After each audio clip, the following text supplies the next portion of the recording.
Hello, beautiful, and welcome to the Prosperous Room. So, what is your relationship to selling? What is your relationship to high ticket sales? What is your relationship to selling high ticket coaching offers in your niche to high end coaching clients? When women come into God made women millionaires, whether they're attorneys, coaches, or accountants, one of the reasons why they come in is because they've reached a plateau in their income. And maybe they want to create 150K months or $1 million months, whatever it is for them. They believe that selling, it's what's holding them back. They look at their messaging, their pricing, their packaging, their marketing, and they decide, you know what? It's because selling is hard. That's why I've been doing 150K months or 250K months instead of $1 million months for the past 4 months. And when they come in with that story about selling, one of the questions I invite them to consider is, who told you that selling is hard? Another question, who told you that women cannot do high ticket sales or that women cannot sell? And when did you decide that this is true for you? You see, the thing is, when we take other people's stories, limiting beliefs, or things we've been taught or told as our own, we become the woman who does those things. So when you believe that selling is hard because you watched a YouTube video where somebody said, oh, women can't sell, then you become the woman who believes you cannot sell. It becomes your reality because our thoughts and beliefs create what we do in our business. So I invite you to ask yourself these questions and drop in the comments below. Do you believe that you can sell? Do you believe that women can sell? And do you believe that selling is challenging for you? When we create these bottlenecks in our business, we tend to blame sales because we think, if I have the best sales script, if I have the best of this, then definitely I can get less objections, I can get more yeses, and my business can thrive and I can do the work I'm here to do in the world. So sales is the bottleneck, not me. But here's the thing, in this video today, I want to share with you what high-end coaching clients actually expect when they come into a natural high-ticket sales conversation with you. And after watching this video and the other 12 sessions, I invite you to see whether you're ready to treat sales as a discussion, just talking to your best friend, talking to someone you love. Natural high-ticket sales. The point of this video and the rest of the sessions around what high-end coaching clients expect in a high-ticket sales conversation is to really support you to not distinguish between packaging and pricing, positioning, messaging, marketing, and sales, but to think of sales as the beginning of your business, when you're pricing and packaging those offers, when you're creating those offers. At the beginning of your business, when you're identifying who you want to work with, who you want to serve at the highest and deepest level. And at the beginning of your business, when you're becoming that high value, high touch woman coach who wants to serve at the highest level and allow God to use her as a vessel to do his extraordinary work through her for her clients. So when you don't distinguish between the beginning of your business, the messaging, the packaging, the sales, and everything else, what happens is you have an intention that creates a clear and safe path to a powerful yes or no in the sales conversation. You give them a clear path to yes, because they know who you're talking to and this is for them, or you give them a safe path to no. And one of the biggest gaps in the coaching industry is that high-end coaching clients don't believe they have a safe path to say no in a sales conversation. Because coaches, attorneys, accountants, all of us business women, we are taught at some level to get a yes in the sales conversation, to close the sales conversation. And my question to clients when they show up saying, I want to learn how to close is, does the yes in the sales conversation support you and your financial plans, or does it truly support the client? Because when you get your slimy hands off the client's money and detach yourself from the yes, you support your client at the highest level to show up for herself, to confidently trust herself to make the most powerful decision and to be self-led in that conversation.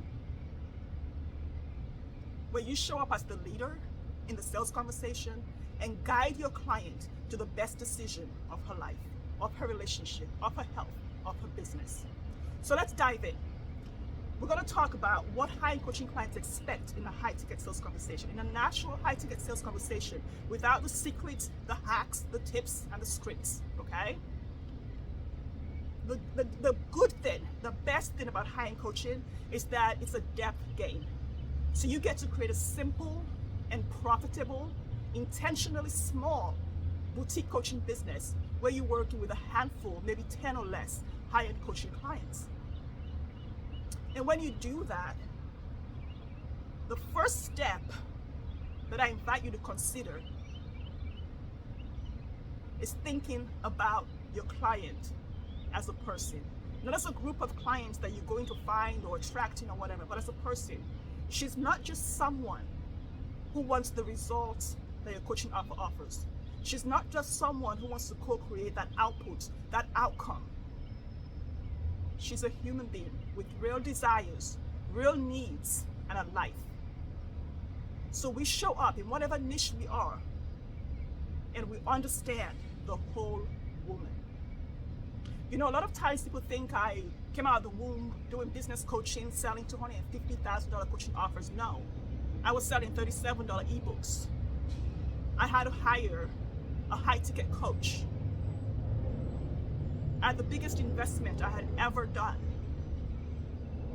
to support my nervous system to expand and hold space as a high-value woman who sells valuable $250,000 coaching offers. I worked with that coach in a VIP day. It was $75,000 for that VIP day. I borrowed the money for that, and then worked together for 3 years after that. When I started selling high-ticket coaching offers, I was a spiritual life coach. I was doing faith coaching. I had plateaued at 15K months, and I wanted to create a $25,000 package. That's what I thought.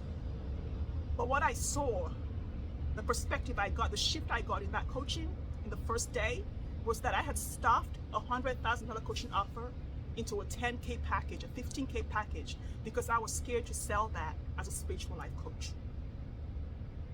It was a couple of years later that I became a business coach, but I started selling my $100,000 coaching offers as a spiritual life coach doing faith coaching for women.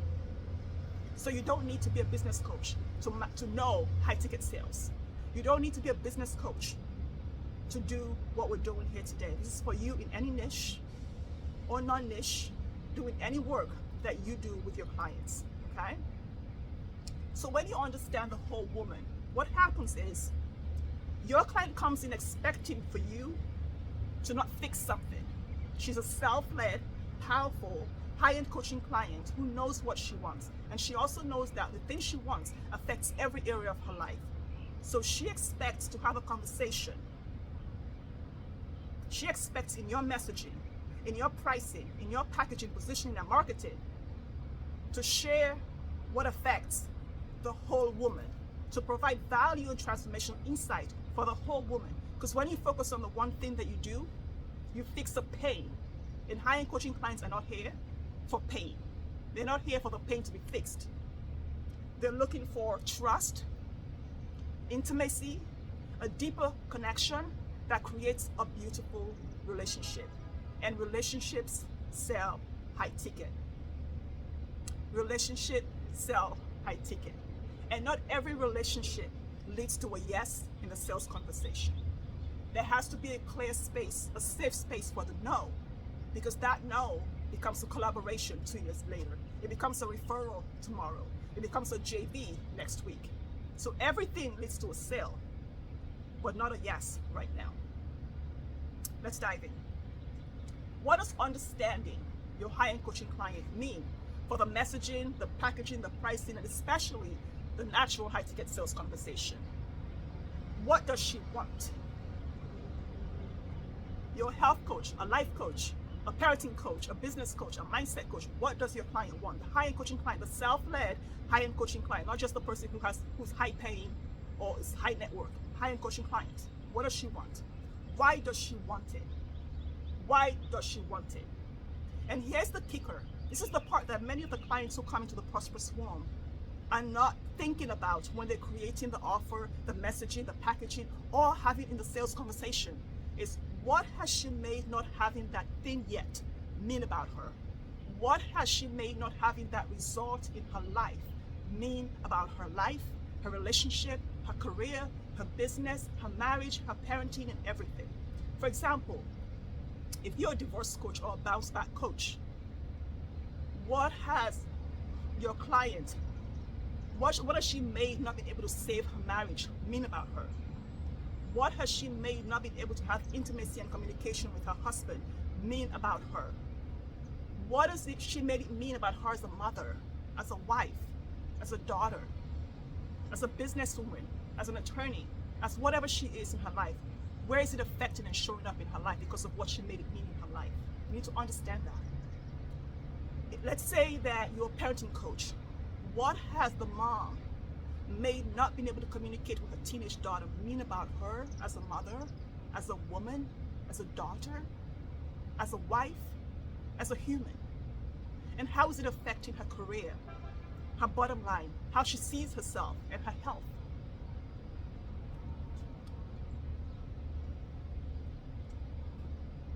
What has your, let's say you're a health coach, what has your high-end coaching client, your potential high-end coaching client, made it mean about her that she cannot lose 50 pounds permanently without hating her body or starving herself?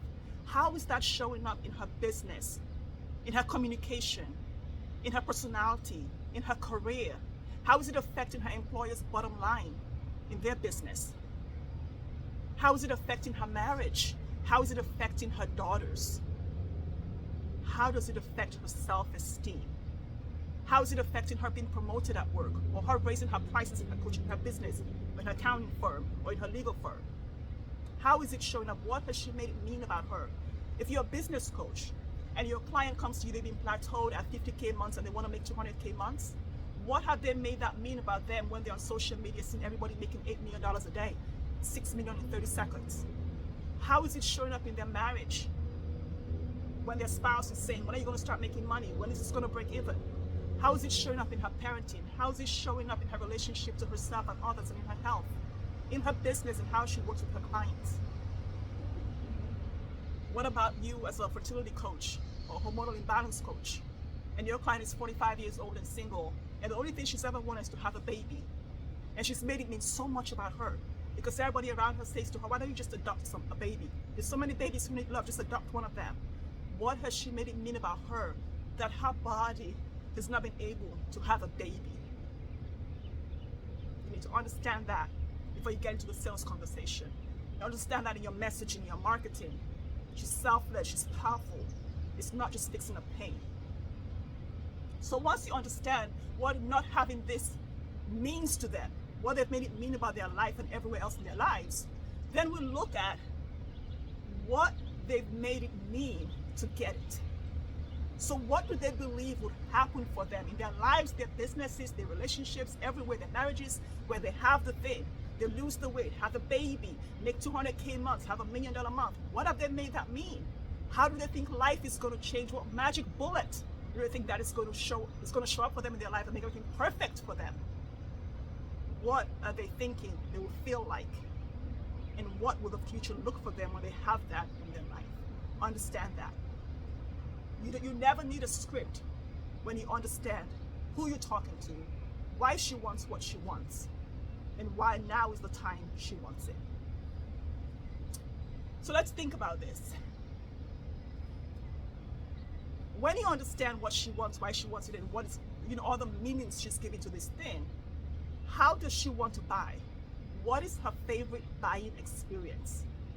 One of the keys to selling naturally is understanding what makes your client buy and how she loves to buy. Because when you sell to her in the way that she loves to buy, through your messaging, your packaging, your pricing, your marketing, then the sales conversation is just a clear path to shut up and take my money.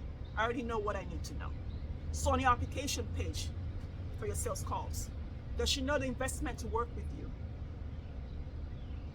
Have you transformed the way she looks at the problem?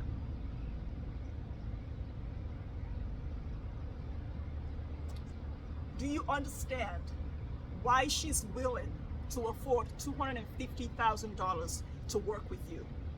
Do you understand why she's willing to invest 10K in your coaching offer? And part of understanding your client is what supports you? What supports you to actively listen in the sales conversation? And what supports you in the sales conversation to ask better questions? Because when you actively listen and ask better questions, you don't need a sales script. No secret, no hack, no tips. You're present with her. You're growing with her, evolving with her. You're seeing her and she feels held. And we're going to get into active listening in number 2, because this is a 12 video series where we go through the 12 insights that high-end coaching clients are looking for. And number 2 is active listening. Number 1 is what we're doing right now, which is understand her. So what happens? What supports you to actively listen and ask better questions? When clients come to work with me, they know they're not going to get a 10-step plan to the best sales script or the 10 questions to ask. No, it's becoming the woman who shifts her identity to being the one who sells high-ticket coaching offers easily. That means you need to decide. You need to remember who told you or who taught you selling was hard, and when you decided that was true for you, so we can shift into a different belief. Because it doesn't matter how many sales scripts you have if you've told yourself selling is hard. When you become the woman who understands how easy selling is, you can walk into any sales conversation from the stage, from a masterclass, from YouTube videos, from Reels on Instagram, and just sell. Let's dive back in. One of my favorite movies is The Lion King. And I'm going to make references to The Lion King in probably all 12 of this video. So if you haven't watched it yet, maybe you want to watch it. If you've already watched it, then drop in the comments below, what is your favorite quote from The Lion King? Because The Lion King is one of those movies that is all about identity. And to understand your high-end coaching clients, you have to understand yourself. So what did Simba's dad say to him? What did Simba's dad say to Simba when Simba's dad wanted Simba to step into his identity? It's the same thing I say in almost every single video on this channel. To understand your high-end coaching clients, you have to understand yourself. To understand yourself, you've got to remember what Simba's dad said. Remember who you are. When we partner with God, with Jesus Christ and the Holy Spirit, we need to remember who we are, whose we are, and step fully into our assignment. Because when you remember who you are, and you understand who you are, every system, every offer, every messaging, every positioning is fully aligned and becomes a natural extension of who God says you are or are becoming. So remember who you are. That's one. The second one that is super valuable, especially to us coaches, is another thing that Simba's dad shared with him. And this comes up a lot in understanding your self-worth and your value in a high-ticket sales conversation, so that you don't have to look outside yourself for a script. And you support your client from the beginning, the pricing, the packaging, the messaging, the positioning, where it truly matters. So you create a clear path to yes and a safe space for no. And this is it. Simba's dad said to him, while others search for what they can get, for what they can take, a true king searches for what he can give. So while other coaches are searching for a coaching offer or for clients who are going to print their money, 5,000 clients stuffed into one coaching offer, a group program, high vibe. It's like printing money. You're going to make $1 million in 2 seconds. While other coaches are doing that, you as a high ticket coach, a high value coach, you're searching for the most exponential value that you can share with your clients, where they're excited to pay $250,000 because they know it's a drop in the bucket for the investment, return on investment they get from working with you. So while others search for what they can take, you search for the most exponential value in a bespoke, customized, high-end coaching experience with your clients. Part of understanding your clients, understanding yourself, is knowing the difference between B2B and B2C. When I'm working with clients and they show up with all the high-ticket sales scripts they've collected through the years, and I say to them, are you a B2B coach or a B2C coach? Are you business to business or business to consumer? And they say, well, I'm a life coach, but my sales coach gave me this. And I said, you see, your sales coach is a B2B coach. She coaches other businesses to make profits. And so the words in this script are tailored to coach businesses. And you're using this for your life coaching business, to coach people. See, that's the problem. See, I coach businesses, so I'm a B2B coach. I coach women attorneys, women accountants, and women coaches. So the way that I show up in the sales conversation, the questions I ask, the better questions I ask, is tailored to their business, understanding them and understanding their clients. Because as coaches, I need to support them to make profits in their business and to create offers, messaging, and marketing that supports their clients. And when you're a B2C coach, you support your clients in their health, their parenting, their whatever, and you support how it's going to land in their business or their career or their relationship or their children. So we need to understand all of these different nuances of understanding. And when we remember who we are and we show up with the highest value and we're not questioning our worth or the worth of the value of the offer, and we're not attaching the worth that God has given us to the work that we're doing, we separate the two. We show up in the best interest of the client. And we work from a space of yes, only if it supports the client, and no, if it's the most powerful decision she's ever going to make in her life. When you know who you are and you understand who you are, everything you do becomes a natural extension of you. And like Simba, you step into who God says you are. And you internalize your own sales script and just have a natural conversation within a system, framework, or strategy that is naturally all you. Let me know how this lands for you and come back for number 2, active listening. It's been good having you.